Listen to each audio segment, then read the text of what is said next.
Welcome to Life Words Day by Day. At the very top here, I want you to know that this message swims upstream of everything we see taking place in our day and in churches that preach a gospel of love and kindness and tolerance and acceptance, a gospel that is devoid of sin and responsibility. The message today is contradictory to the modern day view of man that's being pushed in the educational institutions of the land, and that being that man is nothing more than a complex combination of soupy cells and matter, and that the best thing you can do for yourself and the world around you is to be your authentic self, your true self, to live your reality as you see fit. And that any fault found within you, it's not really a moral problem, but one that can be chalked up to a lack of education, a lack of medication, or a lack of therapy sessions. It's someone else's fault, and those are the limitations that are hindering you from living out your personal truth and reality. These are the answers of a secular worldview, the only answers, and they are damnable.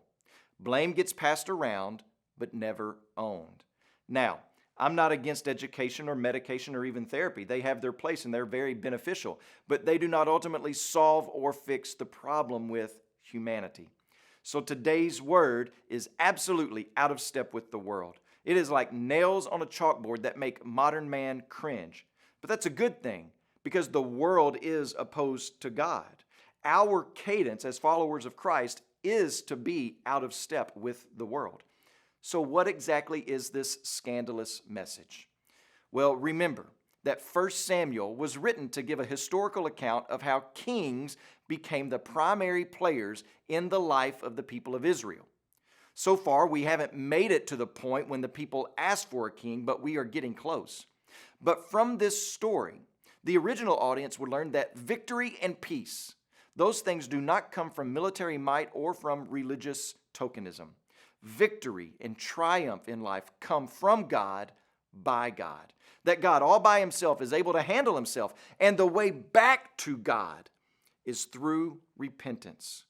We are not to be asking God to rush to our sides and assist us in our own personal missions, but rather that we need to be rushing away from our personal missions back to God. That is the scandalous message. Seeing, recognizing, confessing, naming, mourning over, and owning your sin, and repenting, turning away from it, and following and trusting the Lord.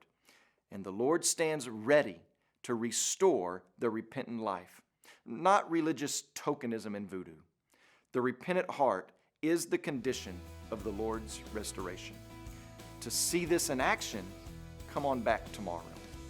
As you pray today, please remember Oscar Guyton and his family, our Changemaker missionaries in Nicaragua.